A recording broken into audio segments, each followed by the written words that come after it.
Perfecto, dale. Ujú. Buenas tardes. Conversando un café en Crónica Digital.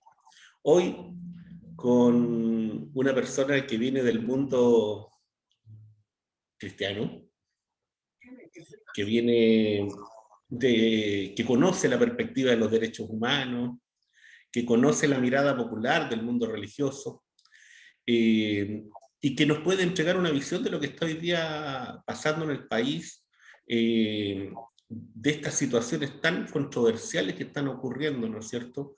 El tema, a mí me llamó la atención mucho la declaración que hizo la comunidad, ¿no es cierto?, Martin Luther King, de la que tú eres parte, si no me equivoco, coordinador también, Patricio Béjar, ¿cierto? ¿Cómo estás? Buenas tardes. Hola, buenas tardes, Omar. Patricio, dime, cuál es la mirada que ustedes tienen en este momento o que tú tienes, y dentro me imagino con la gente con la que tú te conectas, con la que tú convives, de lo que está pasando hoy día en Chile? ¿Cómo lo ustedes Mira, perciben? nosotros, la comunidad, sí, de Ujú, comunidad ecuménica Martin Luther King, ujú, no, nos autoidentificamos con una comunidad cristiana, por supuesto, popular, ¿verdad?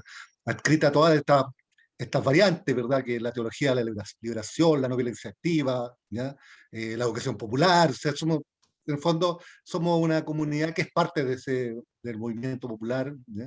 Nos sentimos parte de este pueblo, ¿verdad? Que ha vivido estos periodos de tiempo, ¿verdad? Bajo circunstancias muy precarias y muy difíciles. Nuestra primera mirada es que nosotros sentimos que efectivamente hay en Chile y en el mundo también, ¿verdad? Pero en Chile en especial, porque son más profundas, y un conjunto de crisis. O sea, hemos vivido en crisis, yo creo que para nadie es un misterio la profunda crisis de la Iglesia Católica, por ejemplo, de la cual muchos de nosotros hemos hecho parte. O hemos conservado lazos, nos sentimos integrantes de la... Pero nosotros más que nada nos sentimos integrantes de un pueblo creyente, por decirlo. O sea, aquel pueblo que cree, que tiene una fe religiosa, ¿ya? Pero que esa fe religiosa es parte del mundo. O sea, no somos una entidad aparte, no somos unos bichos especiales, como que no, nosotros simplemente somos el pueblo, pero una parte del pueblo que tiene una característica de ser creyente. Y en o sea, nosotros creemos que esta crisis profunda, una de las más notables, notorias, más firmes, más arraigadas, es la crisis de derechos humanos. O sea, nosotros creemos que con el golpe de Estado se instauró en Chile un modo de tratar a los seres humanos, un modo deshumanizado, ¿verdad? Un modo cruel, barbárico, ¿verdad? Un modo eh, que es la doctrina, basado en la doctrina de seguridad nacional y que ha estado presente. Incluso la constitución que hoy día estamos intentando, o que ya definitivamente podemos erradicar, es una constitución principalmente de seguridad nacional. ¿Ya? Nosotros creemos que la parte neoliberal de la constitución es la parte como económica, pero en la relación con los seres humanos que habitan este territorio es una doctrina, una constitución de doctrina de seguridad nacional. De hecho, ¿cómo define la soberanía? Se define que la soberanía está basada en la nación. Obviamente todos entendemos que la nación es una entidad abstracta que está dotada de una serie de características que principalmente los militares las asimilan a su propia ideología. ¿Ya? Y no está basada en la soberanía del pueblo. O sea, el pueblo es como una entidad para la constitución actual extraño, o sea, que no tiene un poder real, no tiene una soberanía real. ¿Ya? Entonces, la primera crisis que nosotros sentimos que ha perdurado durante todo el tiempo, por eso nos hemos mantenido muy cercanos al mundo de derechos humanos, a las agrupaciones de familiares, a las agrupaciones de víctimas, a las agrupaciones sobrevivientes, esta crisis de derechos humanos. O sea, nosotros también nos llamaron mucho la atención este como de repente asombro del actuar de Carabineros cuando lo ha tenido desde el golpe de Estado en adelante. O sea, durante la transición que se llamó, no olvidemos que el 1er 11 de septiembre mataron a compañero Jara, un joven, ¿verdad? En Avenida La Paz, ¿verdad? Arrollándolo con un vehículo policial. Y el tema de los infiltrados, el tema de los provocadores por parte de Carabineros, lo hemos tenido constantemente, la represión injustificada, todas las marchas 11 de septiembre normalmente eran objeto de agresión por parte de la policía. Entonces no, nosotros sentimos que en realidad la transición, una de las cosas que fue incapaz de manejar, ¿verdad?, fue la violación a los derechos humanos. O sea, ciertamente ellos tenían una preocupación por las violaciones del pasado, pero nunca la tuvieron por violaciones en el presente. De hecho, ocultaron y nunca reconocieron los detenidos desaparecidos en democracia como José Buenante. Por ejemplo, José Buenante debió haber hecho reaccionar a un gobierno democrático de una manera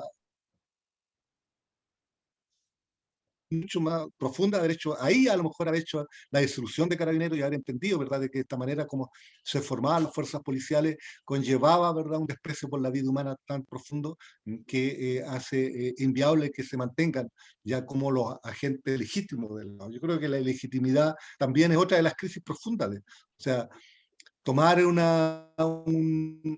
modelo institucional, una infraestructura, un modelo de pensar, un modelo económico, eh, basado en una constitución ilegítima, en una constitución de origen ilegítimo, porque está basado en la violencia. En el fondo lo que hace, lo que se hizo en los 90 es aceptar un modelo basado en la violencia, ¿ya? Que genera, o sea, en el fondo dijeron, mira, la violencia genera algo bueno. Y hay un principio para nosotros, los cristianos, creyentes y comprometidos con la causa popular, o sea, que ciertamente la violencia no es el mecanismo para resolver los problemas. Entonces, tener toda una sociedad, tener todo un modelo socioeconómico basado en la violencia que se había nacido a partir del acto más violento contra el pueblo que ha habido en la historia de Chile, ciertamente conllevaba una crisis de legitimidad. Esta crisis de legitimidad se fue incrementando, se fue haciendo visible. No es que en algún momento hubiera habido legitimidad por parte de los gobiernos de la transición y después la hubieran perdido, o sea, simplemente nunca la tuvieron, ¿ya? Pero la imagen que tenían se fue perdiendo y se fue dilucidando que efectivamente había una crisis de legitimidad. Y esa crisis de legitimidad que nos tiene hoy día, incluso eh, eh, entendiendo de que quienes desde las autoridades ordenan cuarentena, ordenan medidas, son ilegítimos y yo creo que la mayoría de la gente lo entiende así y lo vive así. Oye, Patricio, eh, desde ese punto, Entonces cuando decimos, mira, la gente hace lo que quiere, bueno, la gente frente a una autoridad ilegítima, ¿ya? Ciertamente. sí, sí, no, no, Patricio, sí, lo que te quería consultar era lo siguiente, mira, entonces en tu mirada, esta dimensión, ¿no es cierto?, de esta crisis de las instituciones, de la institución llamada Carabineros y en el fondo de un cierto modo de un manejo de la élite en la administración del gobierno y los derechos humanos, era una cuestión que estuvo siempre presente desde la transición y que en el fondo el estallido lo que hace, ¿no es cierto?, es destapar estas situaciones, ¿no es cierto?, que se fueron, que iban apareciendo de a poco, de a goteras, por decirlo de algún modo, ¿cierto? Que Claro, estaban ahí, que era estaba como, latente. sí, pero ciertamente, pero es que hubo durante el tiempo de la transición, esos tiempos que se decía que no pasaba nada, hubo siempre estallido, resistencia, no olvidemos de la resistencia contra la instalación de las centrales hidroeléctricas, por ejemplo, que son parte del mismo proceso de instalación de un modelo más allá de las consideraciones de la vida humana, o sea, arrasando con culturas ancestrales y por lo tanto destruyendo la vida, porque la vida no es un, como te diría yo, una cosa como una escalera así con peldaños, la vida es un continuo, o sea, la vida de nuestros ancestros tiene que ver con nuestra vida y nuestra vida tiene que ver con la de nuestros descendientes, por eso las futuras generaciones, cuando los jóvenes con mucha sensibilidad dicen lo que estamos haciendo es cuidar la vida de nuestras próximas generaciones, están hablando de una sensibilidad muy profunda, ¿verdad? Y que precisamente durante todo este tiempo en la transición y desde la dictadura se fracturó. O sea, se fracturó el futuro de las generaciones, ¿ya? El futuro de las nuevas generaciones, destruyendo los bosques, destruyendo las condiciones bajo las cuales ya nosotros, la especie humana, ¿verdad?, se ha desarrollado y ha logrado pervivir durante 126 mil años o durante millones de años, según uno lo quiera ver, pero ya ciertamente la aseveración que se hace que lo que está en peligro en la existencia humana es porque precisamente el modelo y las decisiones que se tomaron, ¿verdad? Y se han ido tomando por parte de las autoridades, de las partes que han ejercido ese cargo, ¿ya? Eh, Han sido contrarios incluso al sentido común. Entonces tenemos una segunda crisis, yo creo que otra crisis muy profunda es la crisis de la impunidad. La impunidad que nosotros la unimos a la corrupción, ¿verdad? O sea, no es que la gente se vuelva corrupta, o sea, la gente ve que la corrupción no tiene castigo, que la impunidad es tan grande que incluso violadores de derechos humanos, criminales de lesa humanidad, logran en su gran mayoría ser impunes o logran condenas tan rebajadas, tan insignificantes que no se conllevan con los crímenes cometidos. Ciertamente que eso empieza a arraigar la mentalidad de quienes ejercen instancias de poder, de que el poder tiene impunidad, ¿ya? Y yo creo que ese es un tema que el estallido también salió enormemente, o sea, salió con una fuerza, ¿verdad? O sea, todos corruptos, ¿verdad? Todos eh, eh,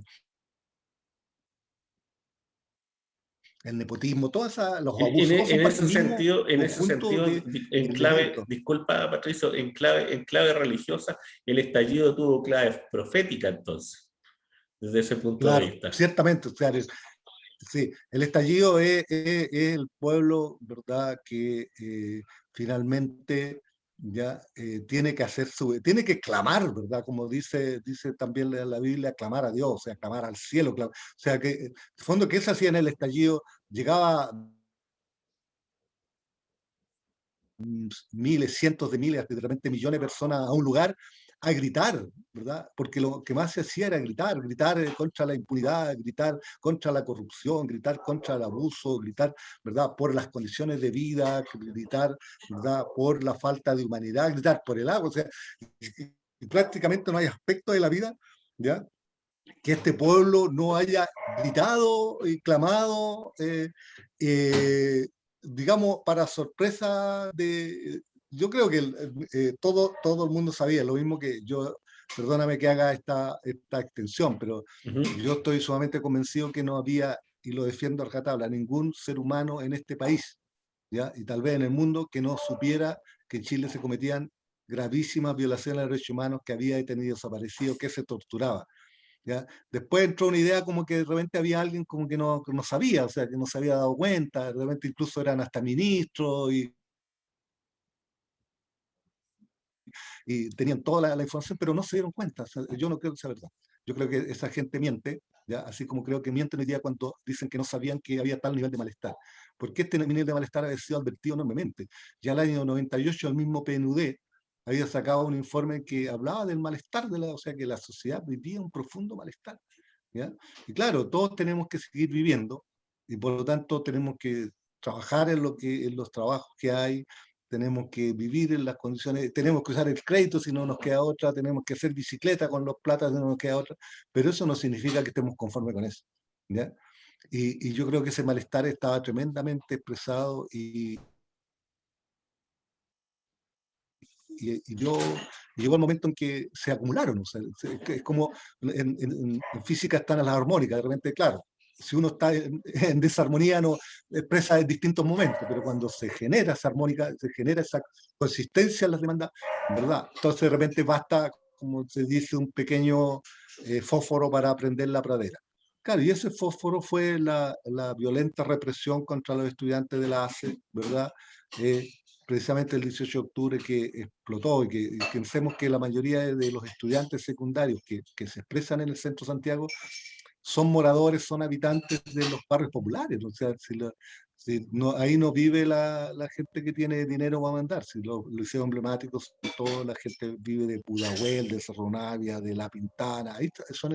Entonces, cuando la represión además se muestra por los medios, eh, ¿dónde fue que se produjo el estallido? En esos lugares, en los lugares donde esos hijos e hijas del pueblo ya vivían en realidad, los jóvenes que fueron brutalmente agredidos, ¿verdad? Violentados en las estaciones del metro con ocasión de la jornada del 18 de octubre. Entonces, ese tema también de la violencia, ¿ya? De rechazar, Sí, es como otra crisis profunda.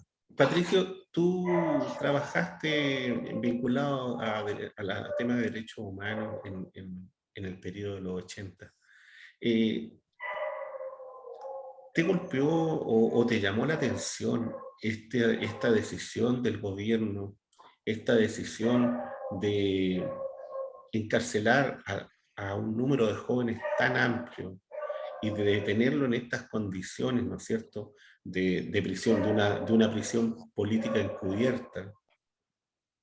¿Te llamó la Mm. atención eso? Yo O creo sea, que, fíjate, yo tengo la impresión de que eso golpeó a muchos sectores. ¿Ah? Yo recuerdo una entrevista que nosotros hicimos en Crónica Digital, se le hicimos al senador Navarro. Y fíjate que una de las frases que parte él, dice que lo que más le impresionó, o sea, sabiendo de que había situaciones de desigualdad de todo eso, sino que volver a tener que instalar el tema de los derechos básicos, de los derechos humanos básicos, tener que volver a pelearlos otra vez. sí, en realidad, mira, fíjate que con mucha sinceridad no, a mí no me sorprendió porque yo he sido parte de una instancia que se ha mantenido muy vigilante en torno al tema del uso de la fuerza y el manejo de las relaciones dentro de la sociedad, especialmente en los aspectos policiales y militares, que es el Observatorio para el Cierre de la Escuela de América. Uh Nosotros, el -huh. observatorio, hemos estado alertando constantemente, ¿verdad?, de que esta concepción militarista que se mantenía dentro de, especialmente en las doctrinas de las Fuerzas Armadas, o sea, la doctrina del enemigo interno, ¿ya? Estaba plenamente vigente, y lo vimos hasta en el discurso del presidente Piñera. O sea, rápidamente lo primero que sale es que hay un enemigo interno. Eso es doctrina de seguridad nacional, eso es la inculcación, ¿verdad?, de una mirada de la sociedad en la cual no somos todos iguales. O sea, que hay algunos que son anti, ¿verdad?, patriotas, como lo llamaban el ejército. Incluso la elección de esas palabras, ese enemigo interno, invisible, poderoso, ¿verdad?, que sale, es doctrina de seguridad nacional. Lisa y llanamente, no hay otra doctrina que no inculque eso, ¿ya? Y tenemos una constitución así, tenemos fuerzas armadas, instituciones armadas que no han hecho un camino hacia allá, tenemos formación, ¿verdad?, absolutamente desligada del control social. Nosotros, civil, político, nosotros hemos hablado mucho en algún momento cuando vivían Blanlot, ¿verdad? Uh Estábamos -huh. como en los albores de la cosa, como cuando la democracia era casi rutilante. ¿Sí? Cuando el mundo miraba acá la gran democracia, nosotros fuimos a hablar con Vivian Blanlot, que era ministro de Defensa, ¿ya? Y el Observatorio del Cierre de la Escuela, y le pedimos, ¿verdad?, que había que ver el tema de la formación de las Fuerzas Armadas y Carabineros, y ella nos dijo que no tenía ninguna atribución para meterse en eso. O sea, que eso era una cosa absolutamente autónoma de las Fuerzas Armadas y Carabineros. O sea, ellos determinan cómo se forman, en qué doctrina, a dónde llevan, a dónde se van a formar. Se han ido a formar a Colombia, el país con un nivel de violación a los derechos humanos espantoso, con Te, te, asesinatos, te, te, genocidio de dirigentes sociales y políticos. Posible que un país democrático vaya a matar, ¿verdad?, a te iba a ¿sí?, preguntar eso, sus fuerzas policiales a formarse. te Dime, iba no. a preguntar eso, Patricio, Entonces, específicamente sobre eso, porque yo siento que dentro de toda esta dimensión de lo que era esta política de la seguridad nacional, ¿cierto? Esta dimensión de mandar a personas del ejército, de carabineros o de las Fuerzas Armadas a formarse a la Escuela de las Américas, pareciera ser que ahora hay un grado, hay una especie de degradación, ¿no? En donde Carabineros va y se forma ahora con los colombianos.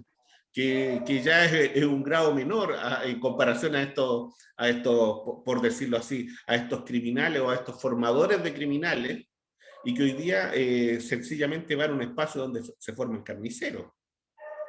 O sea, incluso hay una degradación en eso. Uno tiende a pensar también eso. En esta democracia colombiana y en esta élite colombiana, ¿no es cierto?, que es tremendamente brutal, y su ejército y su policía, en donde los dirigentes sociales parece que en cada esquina se encuentran con un ladrón y mueren en extrañas circunstancias. Eso, fíjate que, bueno, nosotros en Crónica hemos manejado la tesis del...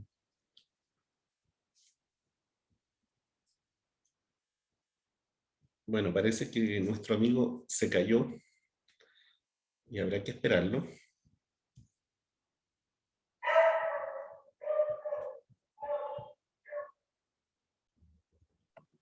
Continuamos Tuvimos, entonces. Sí, sí, tuvimos un corte. Tuve un un corte. corte. Tuve un corte. Cuando se tocan estos temas es bastante usual que haya cortes. Sí, No, pero sí, sí, sí, yo fíjate creo que es que coincidencia, no, pero podemos es aprovechar. una coincidencia. Yo dije, nos fuimos a negro.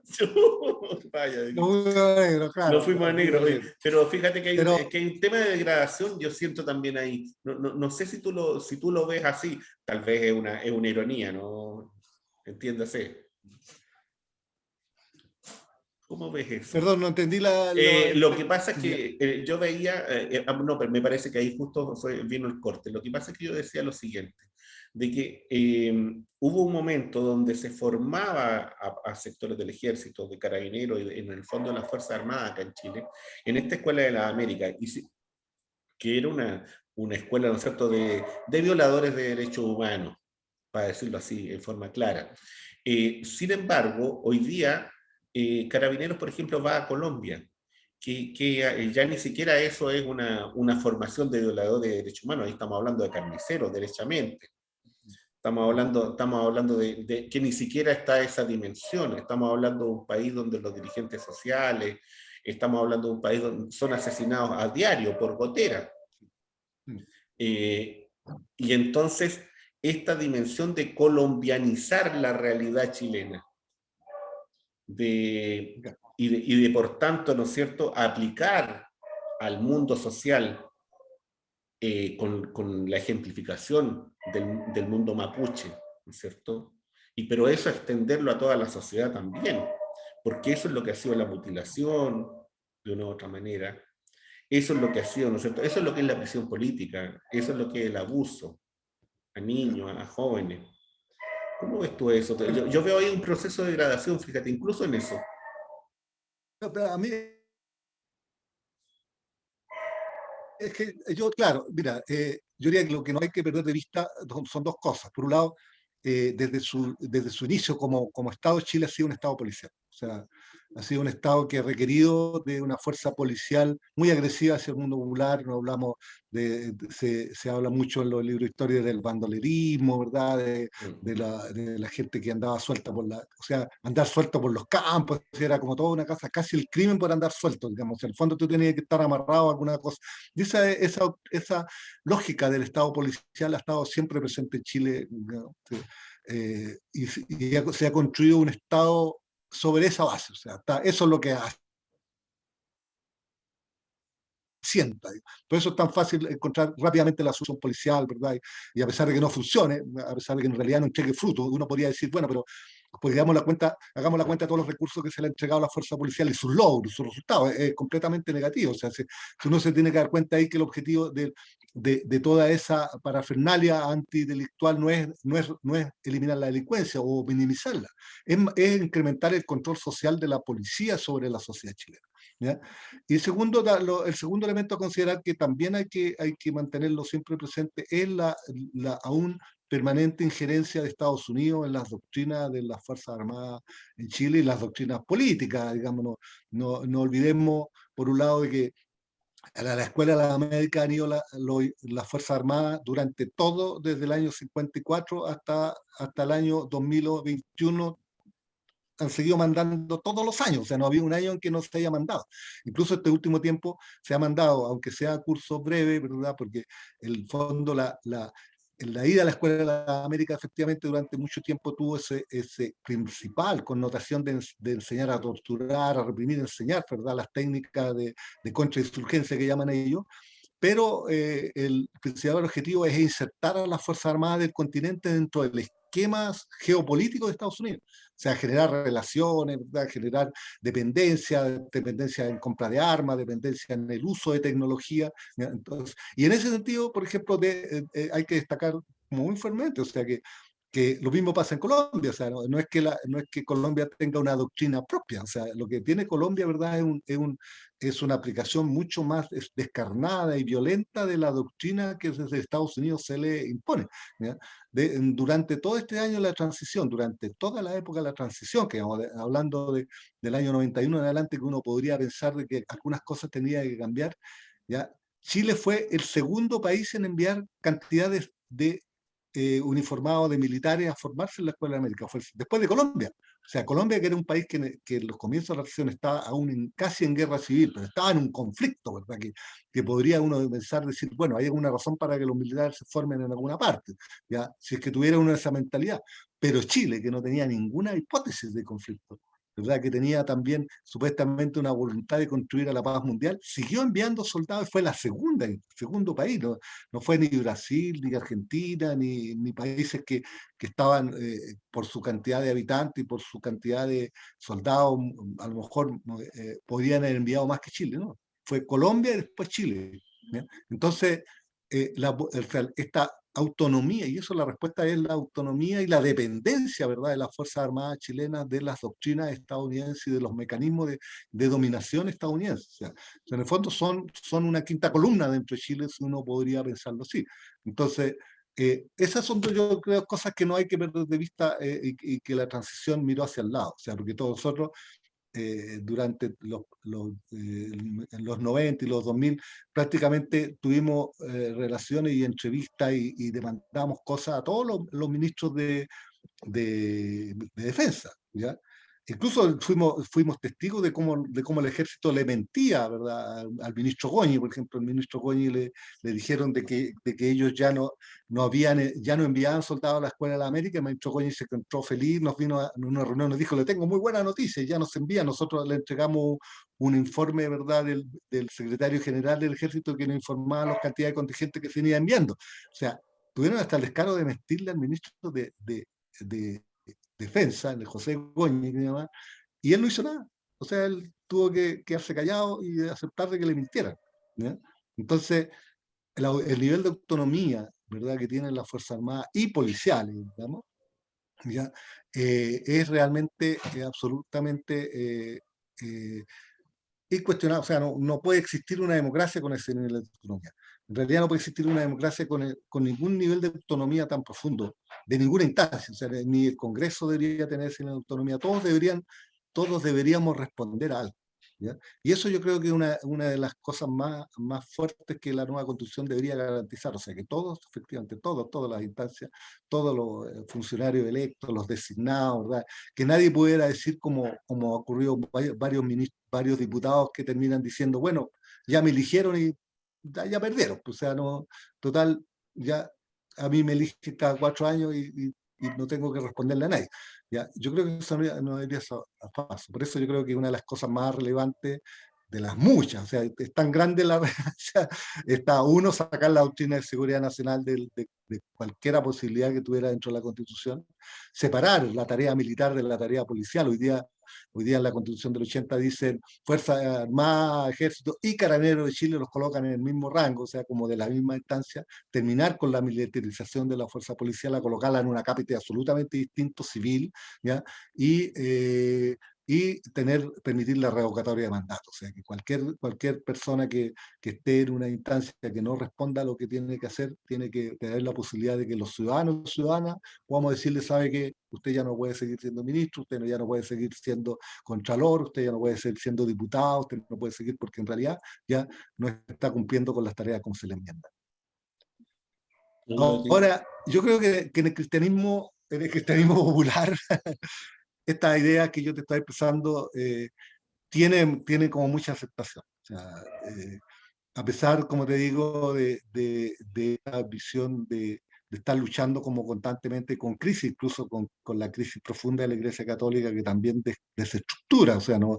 Para muchos hermanos y hermanas que han vivido toda su vida, digamos, asistiendo a una parroquia, encontrando refugio. O sea, no olvidemos que la principal y en algún momento única instancia de refugio para los chilenos y las chilenas, para los habitantes de este país, fue la parroquia, ¿ya? Donde se rearmó el tejido social, donde se reorganizó el en ese sindicato, sentido, ¿verdad? Patricio, Entonces, cuando tú de repente Patricio, y en ese sentido, para ir profundizando hacia dónde tú vas, y que tiene que ver con esta dimensión, ¿cómo ven ustedes la crisis de la iglesia estructural? Porque otra cosa, ¿no es cierto?, es la dimensión de las comunidades, otra cosa, ¿no es cierto?, es este mundo de los cristianos del pueblo creyente, pero que sin embargo esta estructura eclesiástica, ¿no es cierto?, de una u otra forma entra en una crisis que es brutal, ¿no? En donde esta élite también, ¿no es cierto?, se ve afectada por abusos de poder, bueno, por una serie de situaciones de corrupción personal, social, ¿no? ¿Cómo ves Sí. tú eso? Mira, nosotros hay, bueno, hay miradas, ¿verdad?, que ya tenemos como colectivo. Hay una Ujú. red laical, ¿verdad? Hay empoderamiento de las comunidades, ¿verdad? Hay voces disonantes también Sí, de hermanos y hermanas que han dado la cara, ¿verdad? Y sí. ya han sido muy, eh, como dice, decididos en recuperar, ¿verdad? Y en separar, ¿ya? Lo que es la profundidad de una fe que tenemos, ¿ya? Y que compartimos colectivamente con una estructura, ¿ya?, creada por el hombre, por mucho que algunos pretendan que viene, no sé, del mandato divino, pero ya. Y entender que eso tiene dos dimensiones. Uno, efectivamente, realizar como cambios profundos, ¿ya? ¿Verdad? Profundos, ¿sí? De que ya no puede seguir, ¿verdad?, una mirada eh, eclesial, verticalista, autoritaria, ¿verdad?, sobre un plano que tiene que ver con la conciencia de las personas, digamos. Entonces, yo no le llamaría democratizar la iglesia porque ahí todavía tenemos palabras que no las resignificamos de igual manera, ¿ya? Pero Ujú. si no es con encontrar el mecanismo en que efectivamente la iglesia vuelva a ser el espacio para el pueblo de Dios, ¿ya? O sea, que el pueblo de Dios efectivamente tenga una instancia en el mundo por el cual hablar y por el cual generar identidad y generar tareas, ¿verdad? Porque no olvidemos que incluso en esta crisis de la pandemia, con las ollas comunes, en miles de parroquias en Chile, ¿verdad?, fueron espacios abiertos y aún ahora muchas funcionan, siguen funcionando en las parroquias. Muchos hermanos y hermanas tienen todavía vida dedicada a alimentar a, la, a los sectores más desposeídos. Entonces, en ese sentido, entender, bueno, que la iglesia tiene su importancia, ¿no? Y la otra dimensión que también yo creo que ha arraigado profundamente, ¿verdad?, y que se enlaza con las comunidades, y ahí hay actores de memoria muy fuerte presente, que es acoger a las víctimas. O sea, ser hermanos y hermanas de las víctimas, ¿no? Poder mirarlo a los ojos, abrazarlo, ¿verdad? Saber que cuenta con uno. Yo creo que ha habido un sector importante de las comunidades que ha vivido eso muy intensamente, acoger a las víctimas. Tenemos ejemplos fuertes, ¿verdad? Mariano, ahora que nos dejó acompañar, era un gran acogedor de las víctimas, todas las víctimas de la dictadura, una enorme cantidad increíble, como fueron acompañadas por Mariano, por Pepe Aldunate, ¿ya?, que se sentían como Alfonso Baeza y muchos otros cristianos. Menciono a Alicia Cáceres, La Victoria, ¿verdad? La Luisa Caro, o sea, montones de hermanos y hermanas que fueron tremendamente acogedores con las víctimas, ¿ya? Y eso como que produce una muy mística renovación de la fe. O sea, es decir, no somos cristianos por estar en el mundo diciéndonos cristianos y tirando una etiqueta, sino somos cristianos por cómo nos relacionamos, de cómo vivimos nuestra fe con los más débiles, con los más desfavorecidos, con los más despreciados del mundo, ¿verdad? Y con los más adoloridos, ¿ya? Y ahí ya es donde yo creo que yo diría, pondría como las manos al fuego, dice, porque por mis hermanos y hermanas, la solidaridad y el acompañamiento con los presos políticos de la revuelta no tiene ninguna pisadura, o sea, es absoluta. O sea, no puede haber democracia con presos políticos. Y los que están, los jóvenes, muchachos, niñas, jóvenes incluso adultos, que por razones de su participación en las manifestaciones de octubre, noviembre del 2019 están presos, ¿verdad? Son presos políticos. Y como tales, nosotros tenemos con ellos una solidaridad plena, ¿ya? Y continuaremos acompañando y demandando su plena liberación. Y su reconocimiento, ¿verdad?, de que son parte de la lucha del pueblo. O sea, es el pueblo encarcelado, como lo dice muchas veces en los libros evangélicos, los libros bíblicos, ¿verdad? ¿Ya? ¿Qué fuiste a hacer? Bueno, ahí tenía a una parte de nuestro mundo, el punto más difícil de mirar, el más difícil de aceptar, el más difícil de querer, ¿verdad? El más difícil de darle amor. Bueno, está ahí tras esas rejas, en unas condiciones también de violencia estatal sobre ellos tremenda. Eso viene a reconocer para nosotros también de que la violencia, ¿ya? La violencia más profunda que existe, más permanente, más brutal, es la violencia estatal. ¿Ya? O sea, la hipocresía de hablar de violencia cuando se rompen semáforos, cuando se enfrenta, ¿verdad?, a un cuerpo policial altamente militarizado y en pleno ejercicio de su propia violencia, es una hipocresía insoportable. O sea, la principal violencia que ha vivido Chile en toda su historia ha sido siempre la violencia estatal. La violencia estatal sobre los niños, las niñas, el CEREMA es una violencia estatal. La violencia carcelaria es una violencia estatal. La violencia geriátrica, ¿verdad?, sobre los viejos y viejitos en los centros de reclusión, ¿verdad? O sea, la violencia estatal es lejos, lejísimo. La principal violencia que vive en Chile y la principal violencia que debemos erradicar. Y yo creo que en ese sentido la mayoría de los cristianos del mundo popular, comprometidos, creyentes, comprometidos con los derechos humanos, lo tenemos súper claro. En ese sentido, Patricio, bueno, estamos el próximo fin de semana, si no me equivoco, ¿cierto? Estaríamos en el tiempo de Viernes Santo, ¿cierto? ¿Cómo ustedes Sí, piensan?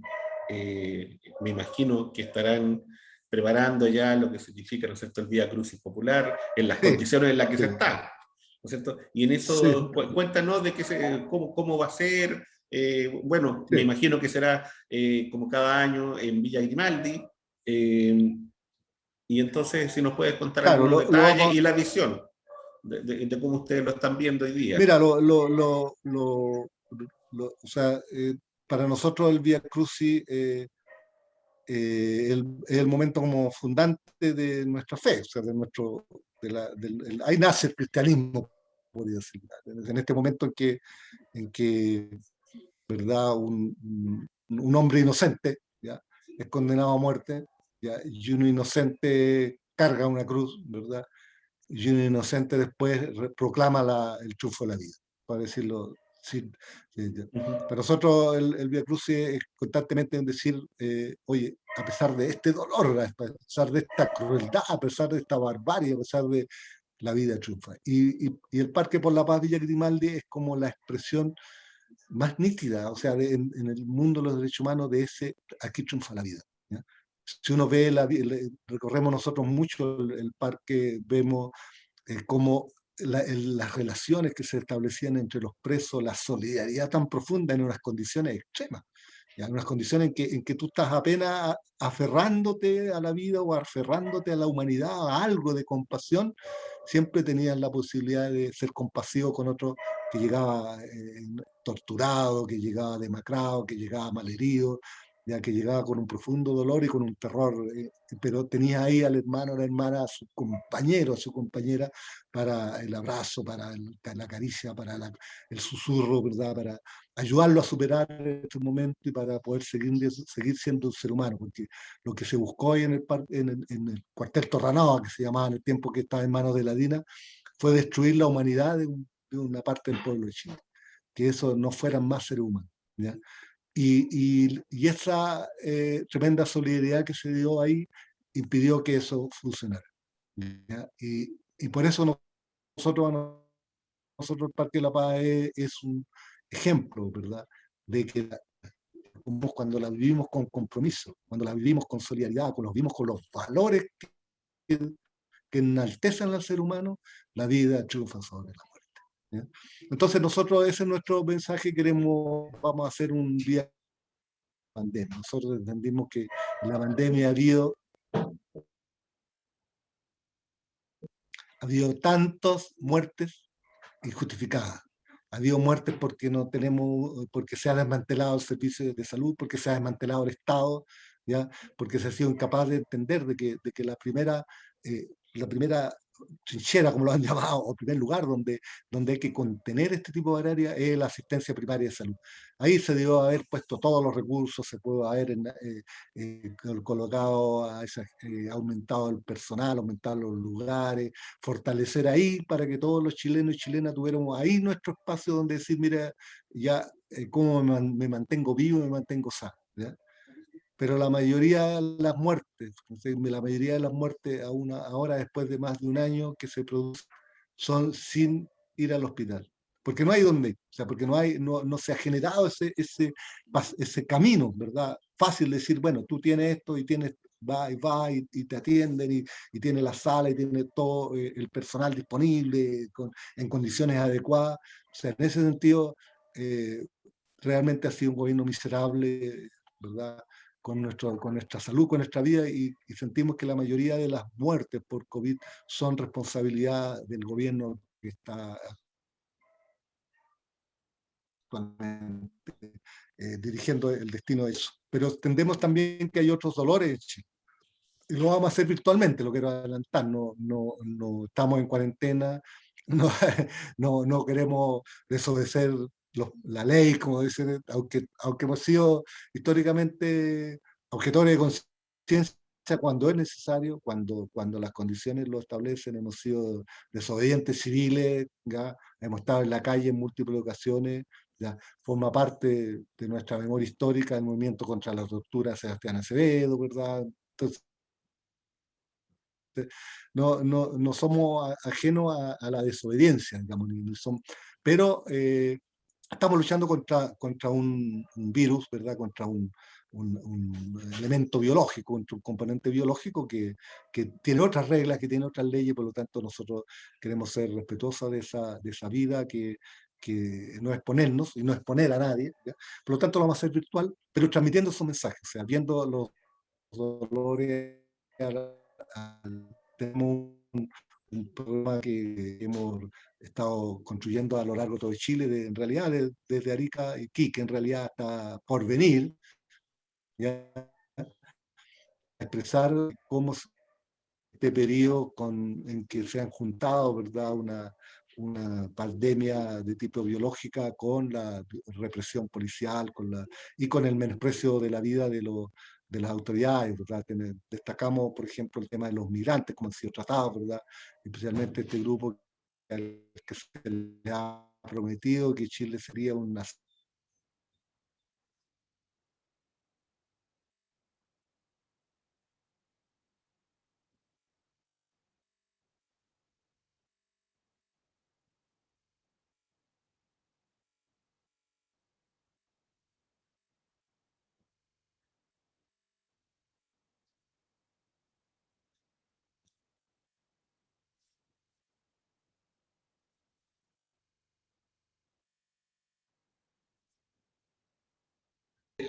Sí, lo alcancé a colocar en pausa. Este ha sido un No sé programa, hasta dónde pues alcancé a. este ha sido un programa bien accidentado, Sí, pero en el fondo estaba explicando, ¿no es cierto?, estas dimensiones de lo que tenía para este año, de que el Vía Crucis iba a ser virtual, ¿no es cierto?, que se iba a enlazar, ¿no es cierto?, con diversas comunidades, no solamente en la región metropolitana, sino que en otros lugares del país. efectivamente. Y hasta ahí alcancé a tomar porque ahí se anduvo pegando el. Claro. Sí, Sí, bueno, estaba comentando de que estas realidades, ¿verdad?, que van desde la situación de los migrantes, ¿verdad?, el menosprecio hacia sus condiciones, hacia sus derechos humanos fundamentales, ¿ya? La situación del pueblo mapuche, ¿verdad?, que continúa siendo perseguido, y con su territorio militarizado, con sus niños y niñas traumatizados, con una violencia desmedida, ¿ya?